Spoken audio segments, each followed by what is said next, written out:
अस्सलामुअलैकुम my YouTube family tasty dhaba में खुश आमदीद। उम्मीद करती हूँ कि आप सब ठीक ठाक होंगे। अल्लाह पाक हम सबको बरकतों वाले रिज़्क़ से नवाज़े, आमीन सुम्मा आमीन। आजकल बारिशों का मौसम चल रहा है और बारिश हो और हम लोग घर में कोई फ्राइड चीज़ ना बनाएं, ऐसा कैसे हो सकता है। सबसे पहले तो मुझे कमेंट सेक्शन में आकर ये ज़रूर बताइएगा कि किस किस इलाके में बारिश हो रही है और आप लोग मुझे कहाँ कहाँ से देख रहे हैं। आज मैं आप लोगों के लिए बहुत ही ज़बरदस्त घर में बने हुए तले हुए नान की रेसिपी लेकर आई हूँ। बेसन लगा के हम लोग इसे फ्राई करेंगे और मजाल है कि जो हमारा नान है वो सख्त हो जाए, चिड़ा हो जाए या अकड़ जाए, बिल्कुल भी नहीं। बहुत ही सॉफ्ट, क्रिस्पी और बहुत ही ज़बरदस्त किस्म का जो हमारा नान है वो बन के तैयार होगा। जिसके साथ मिलने वाली जो ज़बरदस्त सी ग्रीन चटनी है ना, जो कि बाज़ार से मिलती है पतली-पतली दही डाल के, वो भी हम लोग घर में तैयार करेंगे। वो बहुत ही ज़बरदस्त और कमाल किस्म की होती है। तो उसके लिए सबसे पहले बिस्मिल्लाहिर्रहमानिर्रहीम 1 कप मैंने ले लिया है हरा धनिया, 3 अदद मैंने इसके साथ शामिल किए हैं हरी मिर्चें, हाफ़ टी स्पून मैं शामिल करूँगी नमक का और 1 टीस्पून मैं शामिल करूँगी ज़ीरे का। अब इन सब चीज़ों को मैं बिल्कुल थोड़ा-सा 3 से 4 टेबलस्पून पानी डाल के तो ग्राइंड कर लूँगी। आप चाहें तो इसे कूंडी डंडे में जिसमें हम लोग चटनी कूटते हैं ना, उसमें भी कूट सकते हैं। और यहाँ पे मैंने क्या किया है, 1 प्याली में दही लेके उसके अंदर मैंने 5 से 6 टेबलस्पून वो चटनी शामिल कर दी है। और बहुत ही ज़बरदस्त किस्म की जो हमारी चटनी है ना, जो हमारे इलाके में तो बेसन वाला नान इसी चटनी के साथ सर्व किया जाता है। वो तैयार हो गई है, इसे अब हम लोग एक साइड पे रख देंगे और अपना जो बेसन वाला नान है वो बनाने की तैयारी करेंगे। जिसके लिए यहाँ पे मैंने ले लिया है एक मिक्सिंग बाउल और इसके अंदर मैं शामिल करूँगी 2 मीडियम साइज़ के प्याज को मैंने इस तरीके से चॉप किया हुआ है वो शामिल कर देंगे। एक बड़े साइज़ का मेरे पास आलू था, इसे भी मैंने इस तरीके से स्लाइस्ड की फॉर्म में बारीक-बारीक कटिंग करना है, आपने मोटा-मोटा नहीं रखना। करके रखा हुआ है, ये भी इसके अंदर शामिल कर देंगे। और सबसे मेन इंग्रीडिएंट इसके अंदर हम लोग शामिल करेंगे टमाटर। टमाटर मेरे पास मीडियम से थोड़ा-सा बड़ा था, उसके बीज रिमूव करके तो मैंने उसे इस तरीके से बारीक-बारीक ना चॉप्ड कर लिया है। ज़रूर शामिल कीजिएगा, बहुत ही खट्टा-मीठा सा फ्लेवर आएगा इसका। 2 छोटी-छोटी हरी मिर्चें, उन्हें भी मैंने बारीक चॉप कर लिया है, वो इसके अंदर शामिल कर देंगे। तकरीबन 3 टेबलस्पून यहाँ पे मेरे पास है हरा धनिया। आप लोगों ने ये तमाम चीज़ें शामिल करनी है और ये चीज़ें घर में ईज़िली अवेलेबल होती हैं। और यहाँ पे मेरे पास चंद पत्ते पुदीने के थे, तकरीबन 2 टेबलस्पून बन जाते हैं। इन्हें भी मैंने बारीक-बारीक कटिंग कर लिया है, ये भी मैं इसके अंदर शामिल कर दूँगी।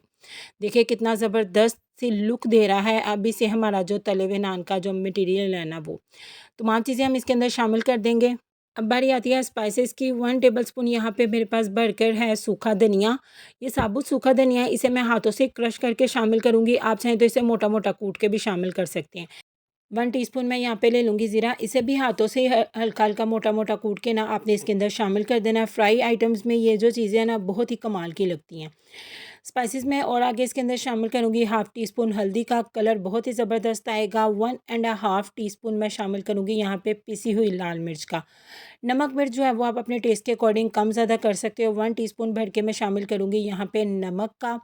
और यहाँ पे मैंने 2 चुटकी भर के अजवाइन ले ली है, उसे भी हाथों से ही मोटा-मोटा कूट के मैं इसके अंदर शामिल कर दूँगी। हाज़मा दुरुस्त करेगी, बहुत ही मज़े का फ्लेवर भी लेकर आएगी। 2 टेबलस्पून भर के ये मैं यहाँ पे सूखी मेथी के शामिल कर दूँगी और 1 टेबलस्पून भर के ये है अनारदाना, जिसे मैंने पानी से अच्छे तरीके से धो के वॉश कर लिया था। इसे हमेशा वॉश करके शामिल किया करें क्योंकि इसमें बहुत ही ज़्यादा मिट्टी और डस्ट होती है। इन सब चीज़ों को चम्मच की हेल्प से अच्छे तरीके से मिक्स कर लेंगे और देखिए कितनी कलरफुल सी जो मटेरियल है ना हमारे तले हुए नान का वो बन के तैयार हो रहा है। अब यहाँ पे आती है बेसन की बारी। बेसन मैं यहाँ पे ले रही हूँ 1 कप छान के यूज़ करूँगी और थोड़ा-थोड़ा करके आपने बेसन इसके अंदर शामिल करना है और इसे मिक्स करते जाना है। लास्ट में मैं आपको बताऊँगी कि इतने मटेरियल के लिए कितना बेसन लगा है, लेकिन पहले आपने ज़्यादा बेसन बिल्कुल भी नहीं डालना। थोड़ा-थोड़ा बेसन डालना है और उसे मिक्स करना है और फिर पानी भी आपने बिल्कुल थोड़ा-थोड़ा करके ऐड करना है और फिर आपने इसका बैटर तैयार करना है। और इसी बीच अगर अभी तक आप लोगों ने मेरे चैनल को सब्सक्राइब नहीं किया, तो अभी जाके सबसे पहले मेरे चैनल को सब्सक्राइब कर दें। वीडियो अच्छी लगे तो इसे लाइक, शेयर और कमेंट करना तो आपने बिल्कुल भी नहीं भूलना। और बेल आइकन को भी ज़रूर प्रेस करना है ताकि आगे आने वाली और भी यमी यमी वीडियोज़ आपको सबसे पहले देखने को मिले। ये देखिए इस तरीके की फ़ॉर्म का आपने इसका बैटर बना लेना है, जो कि ना ही ज़्यादा गाढ़ा हो और ना ही ज़्यादा पतला हो। 1 कप पूरा बेसन इसके अंदर गया है और आधा कप पानी के साथ ये ज़बरदस्त सा बैटर तैयार हो गया है। इसे आपने ज़्यादा पतली फ़ॉर्म में बिल्कुल भी नहीं रखना। अब इसे नानों के ऊपर किस तरीके से अप्लाई करना है, एक बाउल में मैंने ले लिया है बिल्कुल साफ़ पानी, नल का पानी है ये, एक अदद मेरे पास है नान, इसको मैं पानी में डिप करूँगी दोनों साइड से।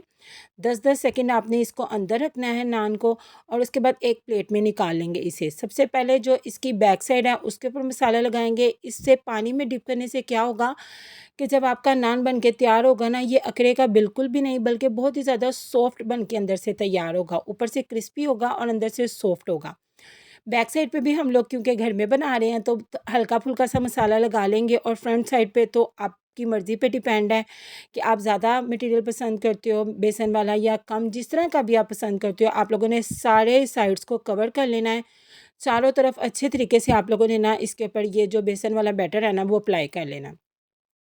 दूसरी तरफ मैंने क्या किया है, एक कढ़ाई में ऑयल को गर्म होने के लिए रख दिया है, और इसको आपने मीडियम आँच पे गरम करना है, तेज़ आँच पे आपने ऑयल को भी गरम नहीं करना। ये देखिए कितना ज़बरदस्त सा जो हमने आलू की फिलिंग लगा के नान तैयार कर लिया है। मीडियम आँच पे मैंने ऑयल को गरम कर लिया है, तो अब मैं इसके अंदर प्यारा सा बिस्मिल्लाह पढ़ के नान जो है वो शामिल कर दूँगी। अच्छा, शामिल करने के बाद आपने तकरीबन 1 से डेढ़ मिनट इसे बिल्कुल भी टच नहीं करना। आपकी मर्ज़ी, आप जौन-सी मर्ज़ी साइड अंदर नीचे ना ऑयल वाली साइड पे डाल सकते हो। एक चम्मच की हेल्प से इसे प्रेस करेंगे ताकि जो गरम-गरम ऑयल है वो इस साइड पे आए। तो बहुत ही प्यारा फिर इससे जो क्रिस्पी सा ज़बरदस्त सा जो नान है ना वो बन के तैयार होता है। जैसे ही एक साइड पे प्यारा सा कलर आ जाएगा, चिमटे की हेल्प से आप लोगों ने ना इसकी साइड को चेंज कर देना है। अब आपने इस साइड पे थोड़ा-सा ज़्यादा देर पकाना है, यानी 2 ढाई मिनट मीडियम आँच पे, मीडियम टू लो पे आप लोगों ने इसे कुक करना है। देखिए इस साइड पे कम मटीरियल लगा हुआ था तो कितना ज़बरदस्त सा कलर आ गया 1 डेढ़ मिनट के अंदर ही। तो दूसरी साइड पे प्यारा सा कलर आने तक के लिए आप लोगों ने इसे फ्राई कर लेना है। बार-बार आपने इसे उलट-पुलट करके नहीं देखना। तो यहाँ पे देखिए माशाल्लाह माशाल्लाह कितना ज़बरदस्त जो है ना हमारे नान का कलर आ गया है। कितना ज़बरदस्त लग रहा है ये हमारा नान। इसकी जो खुशबू है वो भी बहुत ही ज़्यादा कमाल की आ रही है, और जो हमने एक-एक वेजिटेबल इसके अंदर शामिल किया है, स्पाइसेस शामिल किए हैं, देखिए कितने ज़बरदस्त हमारे नान के ऊपर ज़ाहिर हो रहे हैं।